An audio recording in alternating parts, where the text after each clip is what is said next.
pala. Yun. And,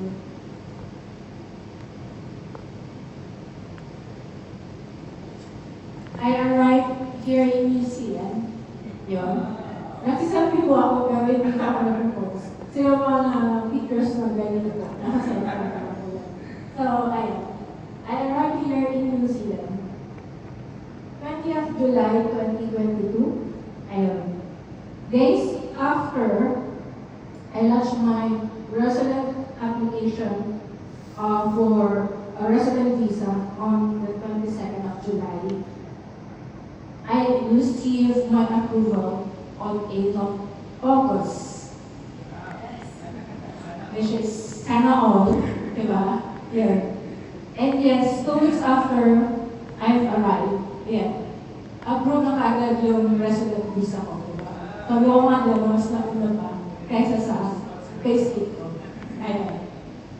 Sa PR visa naman, I launched my application on 17th of August. That's Saturday. Yeah, and I received my approval of permanent resident visa on 19th of August, Monday. And yes, just over the weekend. 2 days na po. Ayun. Ayun. Yes. Yes. For some people, see my God's testimony through me as like this. I mean, siguro, some would get envious, some will get at sana all. Yeah, so, God's favorite kung kasabihin.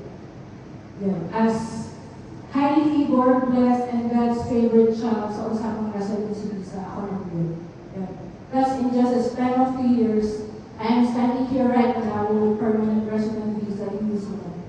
Compared to the others who have been here 5 years, 10 years, 15 years, 16 years, but yet they're still waiting of these blessings from God to be poured out to them.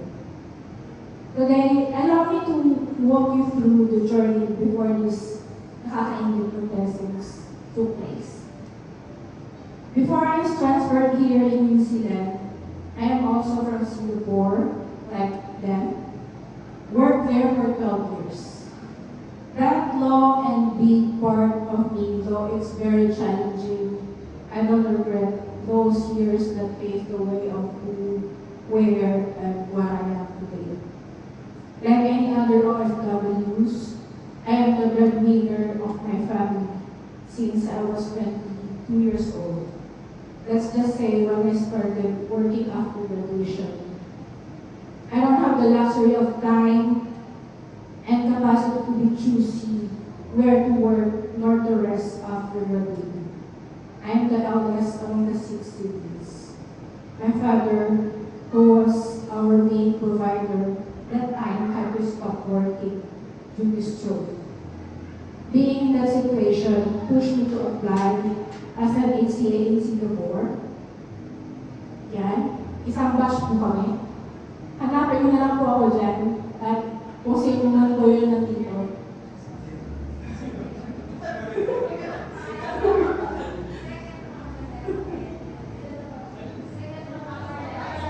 Alam po ako. Nagkabatch po ako.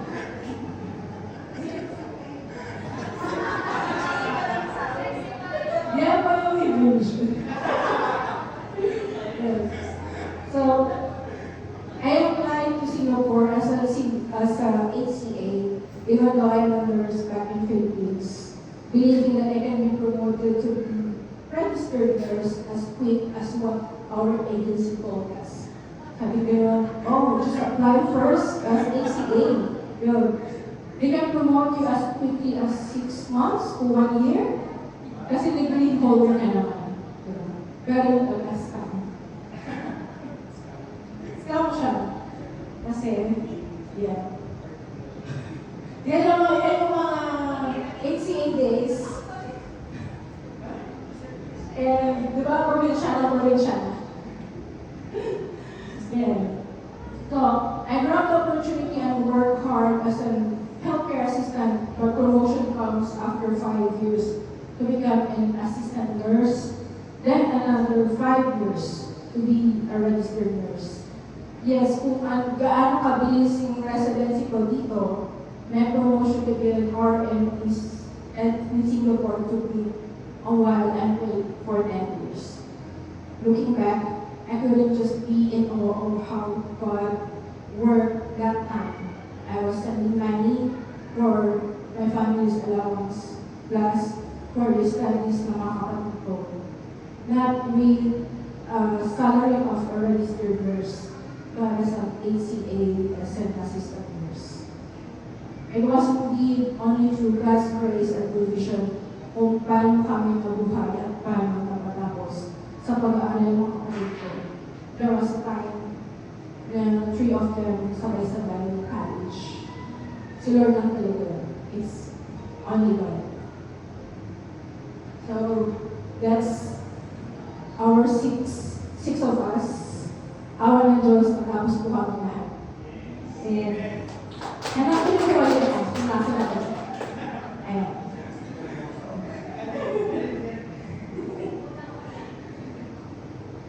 Anyway. So, where am I? This Toga. Here. For the first 10 years while working at ACA as assistants, this is happened. Anyway, going back to my Singapore RN journey, after I had my RN registration there, after long years, I prayed to God where to go and pursue coming to New Zealand. I asked God, Lord, sabihin ko naman siguro this time, sobrang stressful dito. If you have worked in Singapore, you know why. If you have experienced being bullied, humiliated here in New Zealand, wala po yan sa kaligtingan of what you're experiencing in Singapore or as a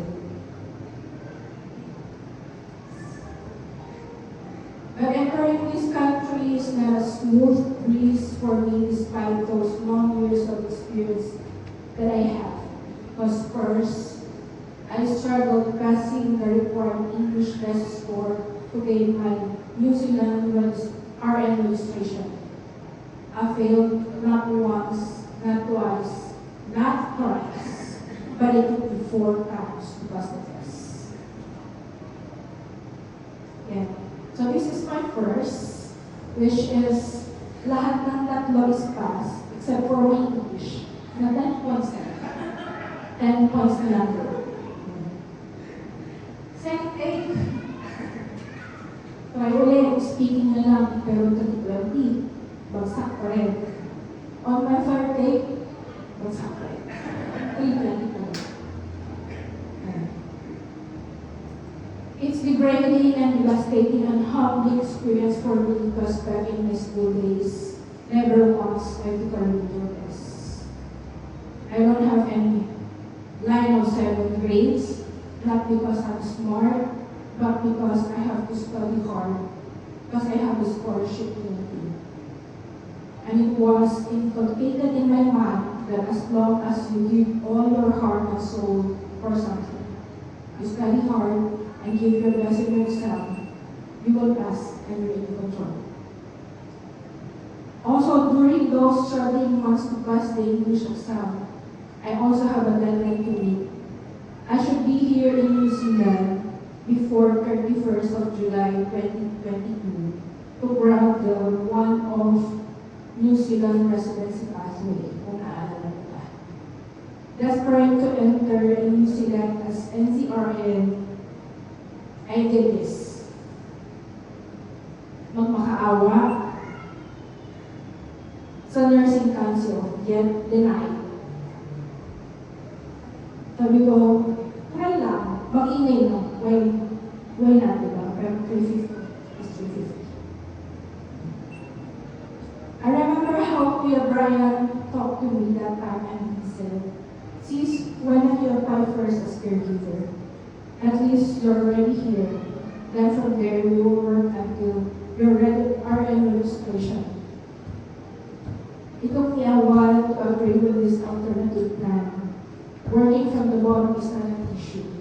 It's not because I don't want to work again as an ACA, but because I fear to get stuck in that job and the same salary again. I cried to the Lord and I asked Him, Lord, I can pass the English exam, which means I can work as an RN in US, Australia, Canada, in New Zealand, or any English or promising countries. Do you just want me to get stuck here in Singapore? Seriously, Lord. People na Singapore.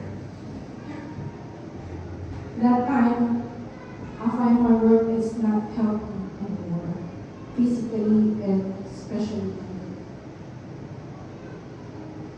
But going back to my prayer, I added, sabi ko, Lord, I'm your child. There's nothing hard for you if you allow. But yet, those desperate prayer is not answered in what I wanted. Until one day, I left with no choice but to surrender. Okay, Lord, I'll apply as a caregiver instead. Come back. So from the change of plan, I thought everything would be okay. But it didn't. Here comes the second struggle. My application to enter New Zealand as caregiver was rejected at first because the reason from the immigration officer is, according to him, I'm not qualified to work as a caregiver. Totoo yun. Yes. I'm not qualified. The officer was questioning my qualification as a caregiver, asking at least a diploma from me, which I don't have kasi bachelor's meron ako. It took several exchanges of emails from immigration. So, screenshot pa. It's not enough to measure the moment of that. So,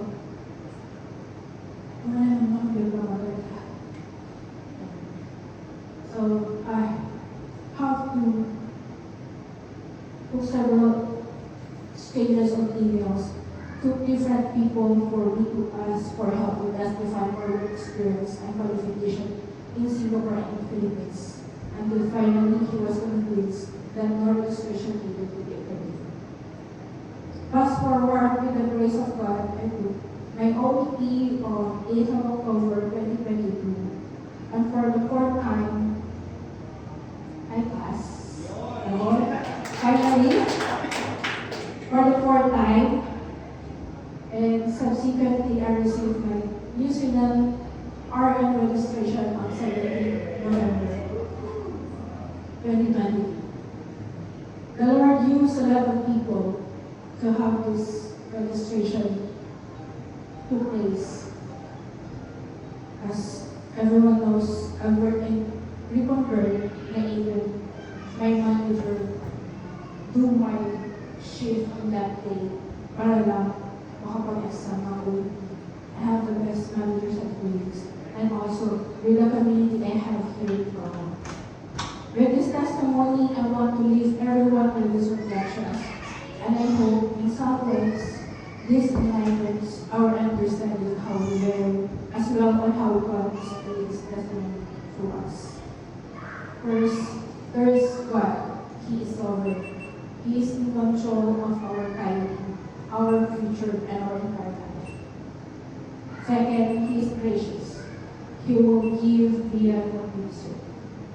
And third, He is our provider. He cared for me and my family until today.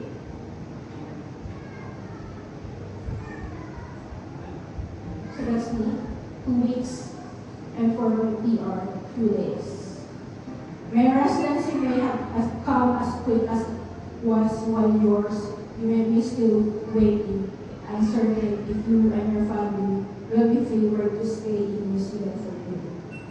I may not have the answer, but God has. I may not know the plan, but God has plans for you. This is Aurora here in Cromwell. So that's the lake. Last year around May, so hopefully mama, nakita ka na.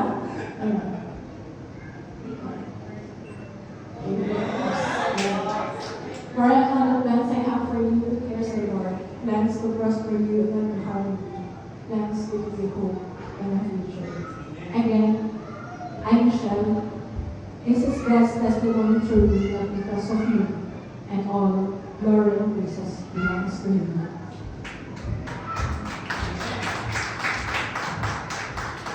Amen! Were we all encouraged? Ngayon nyo lang narinig yung story na yun? Yes.